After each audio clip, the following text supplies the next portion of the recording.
السلام عليكم، كي دايرين اخوتي؟ لاباس عليكم؟ معكم اختكم بحريه معاقه. اش كتعاودوا؟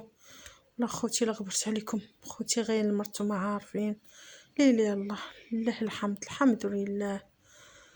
نتوما عارفين خوتي مع المرض. لا سمحوا لي، ما بقيت كنحط لكم ولا وصفه لا حتى شي حاجه، لا اله الا الله، والحمد لله على كل حال. بغيت خوتي الله يسر امركم، اي وصفه كنحطها راه ما غتندموش عليها.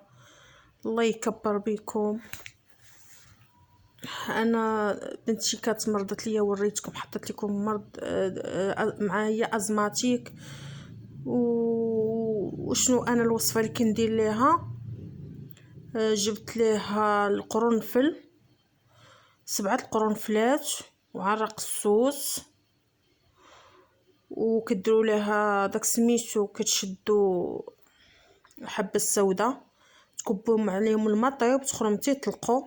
الا كان عندكم العسل الحر ديروا معاه القوت تشربوه، ولكن مول الطونسيون ما يفوتش 3 حبات. مول الطونسيون اللي عنده الطونسيون ما يفوتش 3 حبات، حيت كيطلع الطونسيون.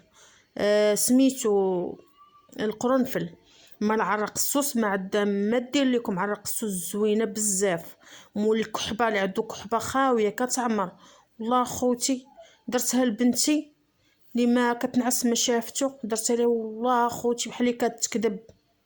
درت لها غير قرنفل، ولا كانت عندكم شي زعيطره ديروا واحد شويه زعيطره، عاودي ديروا الزعتر ديروا زعيطره والقرنفل وعرق السوس وديروها وتفكروني وقولوا يا الله يرحم لكم الوالدين. الا كانت كحبه خاويه تعمر لكم اخوتي، والله راه مزيان الازماتيك، مزيان الكحبه الخاويه، مزيان اللي كيعدوا الحلاقم يفوتوا الحال. صوتوا اللي عدو الصوت مسكين كيمشي ليه. الله يحفظكم، وتفرجوا هذا الفيديو من الاول للاخر، وبارطاجوا لعند الاصدقاء والصحاب ديالكم يستافدوا. اقسم بالله هذا راه مجربون، اللي كنجربو كنديرها لبنتي.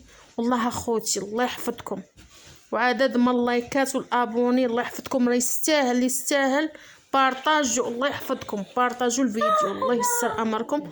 ووصفوا ردوا عليا الخبر في التعليق، قولي الله يرحم لك الوالدين، راه غنحط النمره.